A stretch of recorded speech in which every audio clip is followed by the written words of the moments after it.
Now you get this. Now you're talking about now your time in Dallas. We leave Philly, we come to Dallas, and you're there with Bill Parcells. Yes. Right? So you're there with the Well, I was actually with Dave Campo. Dave Campo for the 3 bad years, and then Parcells. And I've known Parcells all my professional life. I said, finally. And no disrespect to Dave Campo. I love Dave. We didn't help Dave enough. We did not help Dave enough. But Parcells, now we were going to get the things changed. I love Coach Campo, and every time I see him, I always tell him Coach Campo has one of the best Rolex collections. Oh yeah. Like I don't listen. Don't mess around with that. Your favorite athlete, your favorite entertainer, Coach Campo has one of the best Rolex collections out there. Yeah. Like he can go, sometimes you're like, oh, I could wear a different day, different. Coach Campo can probably go a couple good days, maybe a couple weeks, and have a different Rolex on. Yeah. Like Jimmy Johnson was that way. If you remember, Jimmy was a Rolex guy. And I think a lot of those coaches kind of picked up on that. I was like, that's another Rolex. He's like, oh, not this little old thing. But working for Bill Parcells. Yeah. Like that had to be.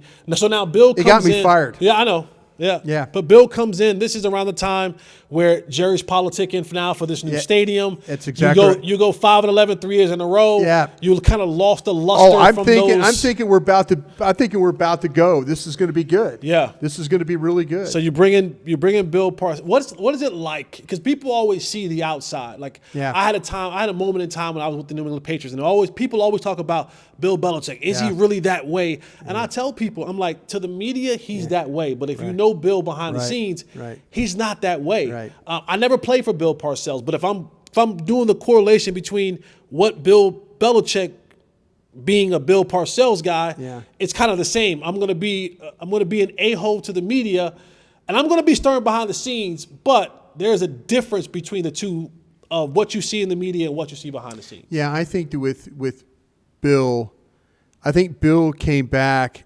because of some of the things that he was going through. He was going through a divorce. She took his house. She took a lot of money.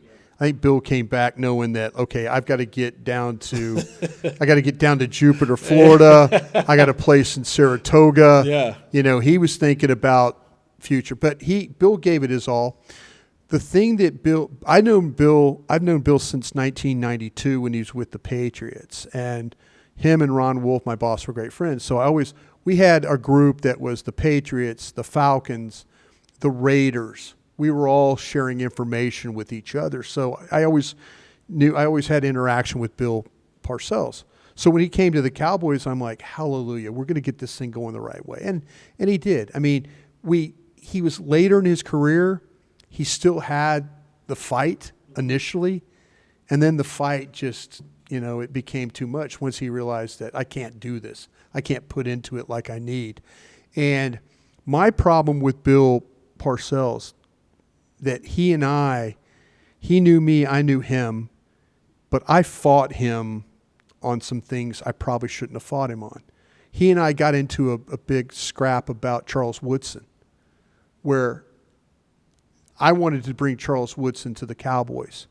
The Raiders were moving on from Charles Woodson, and it got into a yelling and MFing each other type of a fight.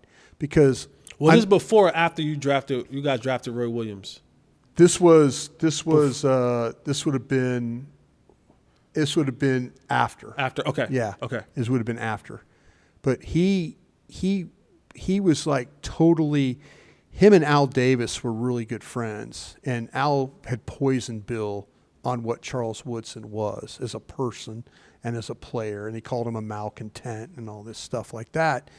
And everybody I'd ever talked to with the Raiders was like, no, Charles Woodson could still play. I was digging in, and lo and behold, he goes to the Packers and he wins a Super Bowl, So, that's the kind of stuff that Marco Rivera, we signed a guy for $9 million. I was with him in Green Bay. He had a bad back. Never played for us. $9 million gone.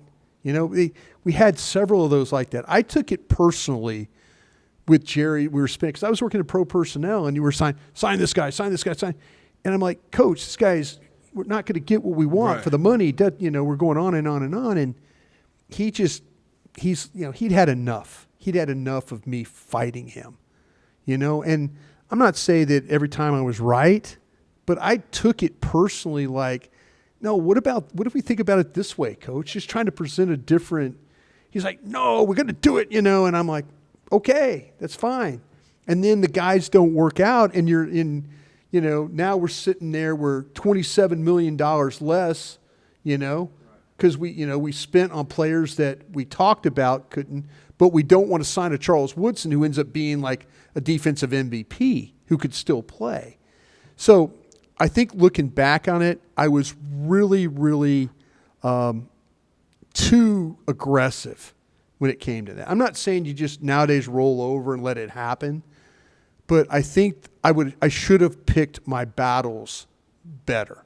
I was challenging every shot that was thrown up at the 3-point line. Right. I was closeout guy, closeout guy.